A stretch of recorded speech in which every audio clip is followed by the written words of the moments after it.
You're listening to Iron Sharpens Iron with Latresse Cooke.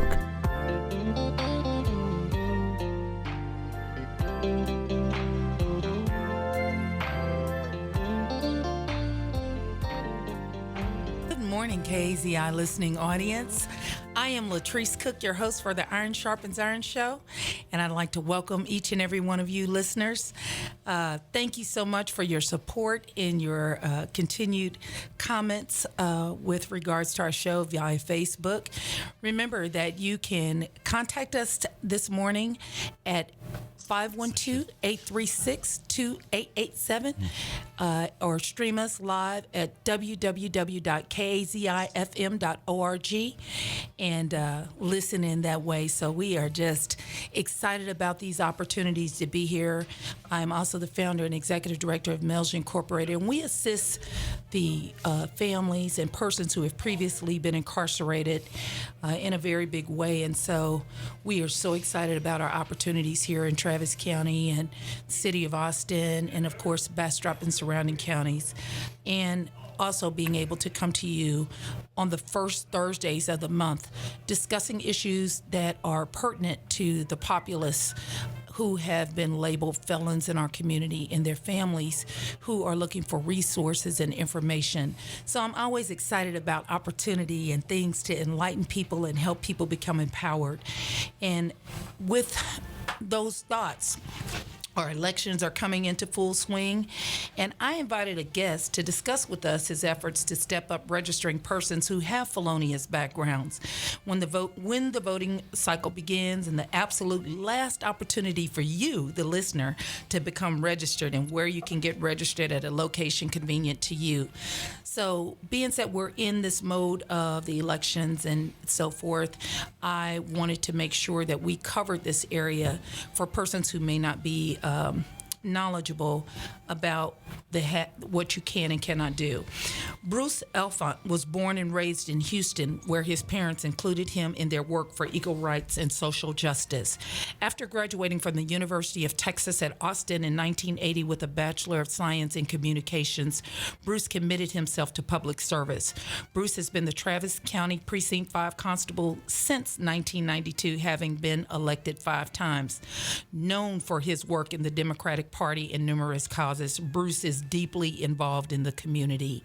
He has served on a number of boards and sponsors an annual ice cream social that raises thousands of dollars for important nonprofit organizations, and hopefully Melge this year.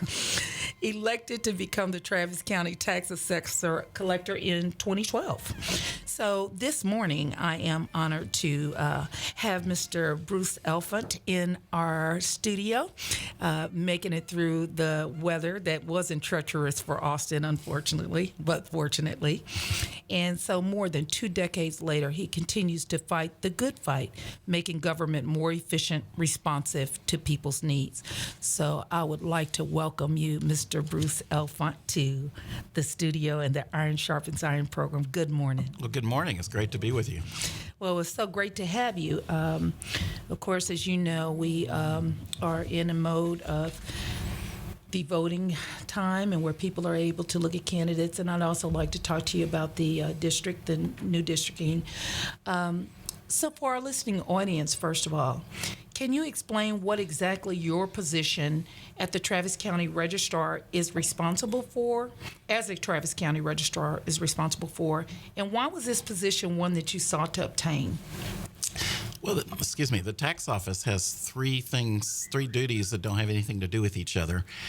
We collect property taxes, we issue vehicle registration renewals and transfer titles, and we register voters. And those are 3 things that just don't have anything to do with each other. And I think that the founding fathers of the state must have had these 3 leftover things and said, well, let's just give it to the tax assessor.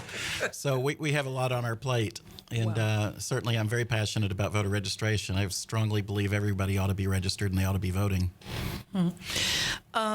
Just elaborate just a little bit more on how difficult is that managing those three things, and with the voter registration, being a voter registrar and registration being so important, it's so important for people to vote.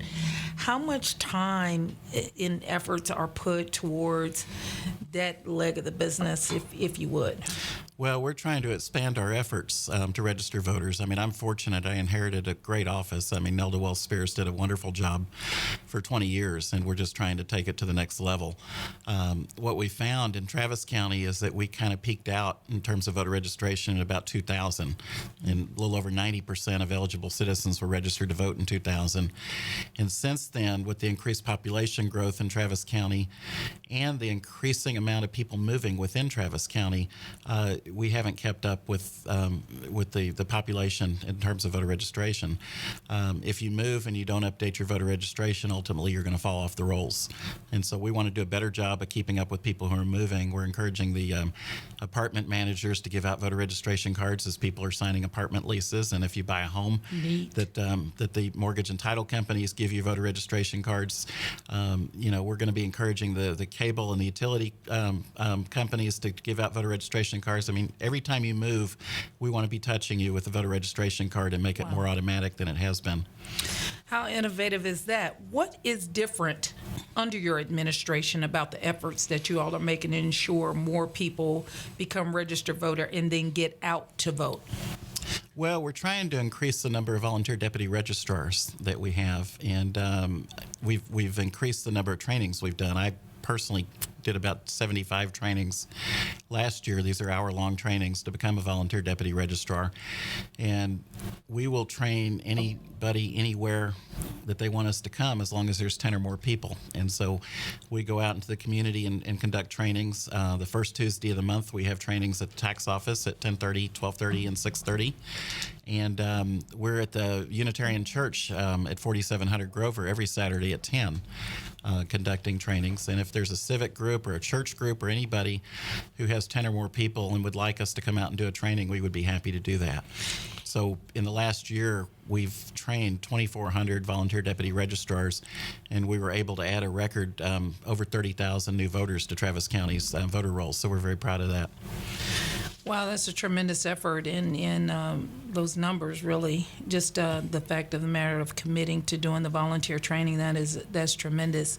What is the benefit of having someone who has a felony become a registered voter? Well, state law allows people with felony convictions, when they've paid their debt to society, as they say, they're off paper, to get their rights back. And we have probably 500,000 felons in Texas who don't know this. There was a bill that passed the legislature a couple of sessions ago to provide education funds to let felons know that they could regain these rights. And unfortunately, the governor vetoed that bill. And, we want everybody who has the right to vote to be able to vote, whether they're a felon or not. I mean, it's kind of a neat thing to see somebody who's committed a horrible error and has paid the price for it and has come out beyond that and become a citizen again. I mean, that is a neat thing, and we want to encourage that, and we certainly want everybody to be registering and voting. And just as I want to elaborate on that, because I remember one year when I first started Melge, and it's been 10 years now, we were involved in a campaign that was called Unlock the Vote. And it was a tremendous effort to provide information to persons who have previously been incarcerated or who have a felonious background that had completed their probation or parole, and they were totally off paper to get registered to vote, many of whom had never voted anyhow, because what we find is that people end up going into the system at 18 and maybe spending 5 years or more in custody. Therefore, they've never even had the opportunity to become a registered voter. And it is kind of a bad thing. It's definitely a bad thing that legislation was vetoed, because I think that's one thing that helps to re-enfranchise someone is their opportunity to participate in the process. Oh, absolutely. I mean, it's unfortunate that many didn't vote before they committed their crimes and did their time. But people who have been through that have a unique perspective on our criminal justice system, and frankly, that there's enhanced reason that they should be wanting to be involved in their community and voting and letting their elected officials know how they feel about how the criminal justice system is working or should be working. So they, many of them even have a greater reason to want to be participating. And a broader perspective. Callers, you're welcome to call in. We are on the Iron Sharpens Iron show with Mr. Bruce Elfont, tax assessor, collector, and voter registrar for Travis County. Our number is 512-836-2887, and you can also stream us live at kzifm.org. Do you think, with the new voter ID law coming into effect, do you think this will again adversely affect the minority community, mainly those who are interested in becoming a registered voter? I still have concerns that the voter ID law is going to impact people. I mean, this is new, so we're learning about it. We don't understand all the impacts. What I will tell you is that in the November election, we had a 14% turnout, so it wasn't a very good test to see how voter ID worked. But we had 50 people who had to cast provisional ballots because they didn't have the one of the 7 IDs that you're required to have. And that's a pretty small number, out of 70,000 who voted. But, the Voting Rights Act and the statutes don't say we're supposed to help most people. They say we're supposed to help all people. And out of those 50 people who cast provisional ballots, only seven of their votes counted, because 43 did not come back for whatever reason with the updated ID that they're required to have. So fast forward to this November, when we don't have a 14% turnout, we have a 40 or 50% turnout. So that's not 50 anymore. That could be hundreds of people who have been disenfranchised. And we made an aggressive effort to get out in the community last fall to educate people about what they need to be able to vote, and to help people get their election identification certificates if they didn't have any other form of ID. And just last week, we mailed out 24,000 postcards to Travis County residents who we think may not have the right ID. The Secretary of State did a match between our voter registration rolls and the people who don't currently have a state-issued ID, which would be a driver's license or personal ID. And there were about 37,000, but we were able to cull it down to about 24. And the postcard has all the information on there. We encourage people to call us and let us help them walk through this, how they need to get their ID, because I want everybody who's eligible to vote to be able to vote, and I don't like barriers. And is the voter ID, is there a cost for that if persons have to obtain that as opposed to a standard ID? No, there's no cost for it. There's a cost in time. It's extra steps that you have to take, but there's not a charge for that ID. Okay, great. What steps can someone who right now has completed their prison or probation sentence take to become a registered voter? And where do they get registered? Well, they can, as soon as they're off paper, which, for those who may not know, that means that you've done everything the court's asked you to do. You've done your time in prison, you've done your probation, you've done your parole, you've paid your fines, you picked up the judge's dry cleaning, whatever you were ordered to do, you've done. You're considered off paper, and people who are off paper can register to vote immediately, and they can go. We have cards at post offices and libraries, and certainly at the tax office at 5501 Airport. People can come in and register to vote. They may run into a volunteer deputy registrar out in the community at community events, and they can register to vote, as long as they're comfortable that that they're off paper and meet the requirements. Absolutely, they get their rights back, and we encourage it. Okay, and it's time for us to go to a break, and we will be right back with you. I am your host, Latresse Cooke, in the studio with Bruce Elfont on the Iron Sharpens Iron show. Support for KZI is provided by Acceptance Insurance. Kazi FM, the soul of Austin. And we are back. to the callers, if you're interested in calling in to ask any questions or make any comments, our number again is 512-836-2887. And we are in the studio this morning with Mr. Bruce Alphont, who is a Travis County tax assessor collector, as well as a voter registrar. And we have him here to discuss issues associated with voting, since we have an upcoming election in November. And we also want to talk a little bit about some of the things that are associated with the new city of Austin. A lot of people are thinking with the 10-1 that somehow or another that being a resident of the city of Austin automatically allows you to vote in that particular race. And would you please clarify that you still have to be a registered voter in order to do that? Oh, absolutely. To vote in anything, you have to be a registered voter. Okay. And now that we have single-member districts, you will have a district number on your voter registration card, and that will be the council member district that you will be voting in. Wow. And so all of us, all of us who live in the city and are registered voters will have districts 1 through 10, and that'll be on the November ballot. And it's pretty exciting experiment. I was just at a banquet last night honoring the commissioners from the 10-1 Commission, and we're one of the few cities in the country that have gone through this to not only do single-member districts, which most cities have now, but to have an independent commission draw the lines, which is very unique to Austin. And I'm hoping that with neighborhood representatives now, neighborhood council members, that they will reach out to the citizens more, and the citizens will be more engaged in the activities in their areas. Hopefully it's going to lead to greater turnout and greater involvement in city politics, city government, because, the city does so much that impacts our lives on a daily basis. And absolutely, we can be on the sidelines delegating that to other people, or we can be in there telling our elected officials what we think. And having said that, how you were saying that that's going to be on persons' voters' registration cards. For those persons that don't have new cards, how will they know which district that they are in? Is there some kind of efforts or some kind of push by your office to do that? Sure. There's a couple of ways. First of all, we sent out new voter registration cards last December. So if anybody who's a registered voter didn't get a new card, they should contact our office at 512-854-9473, and we make sure that they're on the rolls properly. But they can go to I can't remember the website name, but the Single Member District Commission from the City of Austin has an interactive map where you can zoom in. Oh, yeah, that's and correct. You can see, it'd be nice if they were to add an address feature where you can type in the address. But the district number's on the voter registration cards, and it's on that map. And if that doesn't work for them, they can call our office and we can look them up. I think that's going to make for an exciting city government as well. And we have a caller on the line. Good morning, caller. You're on the Iron Sharpens Iron show. Go ahead. My question is, I have lived in Austin since 1983.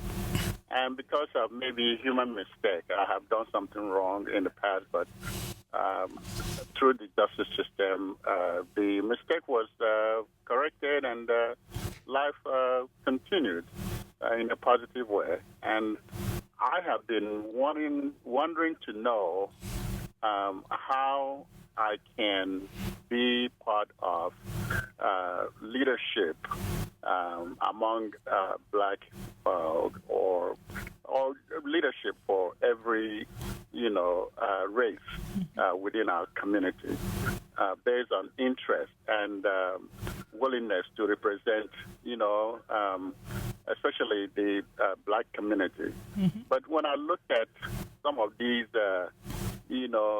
stamp that is being placed on human record, not knowing how to erase it, it deters somebody like me to question whether I'm going to be torn apart because of politics and not being able to provide service that people can even say, yes, our own son is able to be part of this leadership in our own community.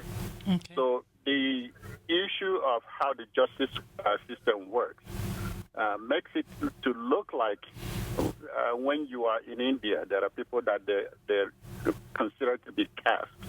and they are nobody any longer in their life. But we are a society that is built on Christian, history, according to, the history of the United States. And we should be a nation that must lead example of that Christianity. Not when somebody has made mistakes. And those Christian people that are set on this soil don't even know how to revive those who have gone astray and wanting to come back to real life. That's what I was wanting to express in this program that I so much enjoy that you presented this morning. Thank you so much, caller, for your comments and your desire to be involved in the process. And let me just say to you, don't be discouraged that you have paid your debt to society and that you have been able to move on in a positive way in your life. Definitely get involved in the process. Your opinion and your thought process does count. And redemption is for everybody. And I just don't be discouraged because maybe you feel that the churches are not, or people are not practicing Christianity in a way, and I can't really elaborate on that, but I would just tell you that redemption is for everybody, and true believers understand that. And so, but you see, what I'm concerned about is that when you look at how this society is built on the so-called Christian values, you look at people that are locked up. You look at people that are locked up for just unnecessary mistakes they have made in their life. And it is the so-called Christian value that have put these people languishing in a lock-up place. America needs to wake up and readjust its ways of Christianity and believe in human, concern. And I appreciate. I hate to cut you off. We have so limited time, and we have another caller on the line. But I would encourage you, please. You can contact us after the show so that we can talk to you and discuss with you more. If you're not registered, please become a registered voter. You can do that today, anytime. You've already paid your debt. You made that very clear. So please become a registered voter and become involved in the process and continue to pursue the legislature. Because of course, if you do have a felony, we do know that you cannot run for public office, and that's unfortunate, but that's part of state law. And so, just to say thank you for calling and continue to listen to the Iron Sharpens Iron show. One of the least used democracies on earth. I mean, when you look at the industrialized nations in the world, the United States has one of the lowest voter turnouts in the industrialized world. And when you look at the states, Texas is near the bottom of the states. So Texas is kind of the worst of the worst when it comes to registration and turnout.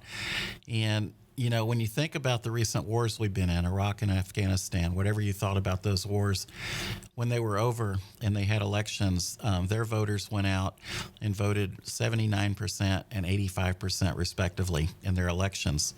So the question for our citizens is, when was the last time we had a federal election in the United States with a 79% turnout?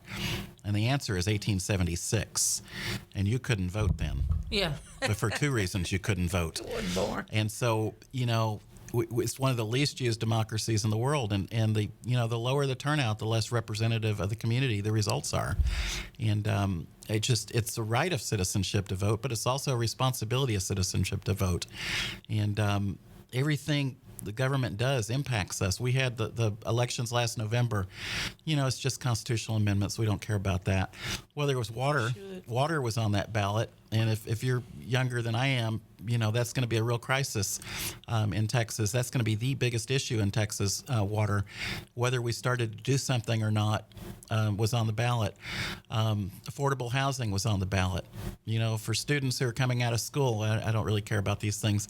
You're going to need to live somewhere. Yeah. And you want an affordable community, you have a need to vote. There were several propositions on the ballot that changed the amount we pay in property taxes. And we created exemptions for different categories of people. So some people are paying more in property taxes, and some people are paying less in property taxes. We should care about that. But 86% of the registered voters delegated that to a majority of 14% of the registered voters, and I just don't think that is very democratic. And as we're wrapping up, what date is the last day a person can get registered to vote for the upcoming elections, and what are they? Well, the deadline for the primary election passed Monday night. And so that was the registration deadline for the March primary election. For runoffs, there's still time. It's 30 days before the election. So people can still register and be able to vote in the runoff election. And then for November, the deadline will be October 3rd or October 4th, 30 days out from the election. October 3rd, people. October 3rd is the absolute last opportunity to become registered to vote in this November election, which is really important. That's correct, and very important. This election, is going to have on display two very different approaches towards leading Texas, and a lot of people say, well, they're all the same. They're not all the same. They really aren't all the same, and people need to take a look at the candidates and decide which approach they want Texas to go in, and vote. Well, we thank you so much, Mr. Alphon. Thank you for being here, and we will be revisiting this subject on our next show in March with a NAACP national voter registrar, and we're looking forward to speaking with her about her efforts and pushes that have been going on at the NAACP to get persons with previously challenged backgrounds, felonies, get them out and registered to vote. We thank you so much, listening audience, for tuning in to the Iron Sharpens Iron show. I am your host, Latresse Cooke. We cannot say enough to you about becoming empowered, believing in who you are and the things that you need to do to make life a little bit better. Support this station, 88.7 KAZI FM, and I will see you the next time, because remember, your success is important to us. The views and opinions expressed throughout KAZI's broadcast day are not necessarily the views or opinions of KAZI's board, staff, sponsors, or volunteers. You're listening to Iron Sharpens Iron with Latresse Cooke. If you'd like to donate to support this and other programming on Austin Community Radio, email Bob at kazifm.org. Thank you.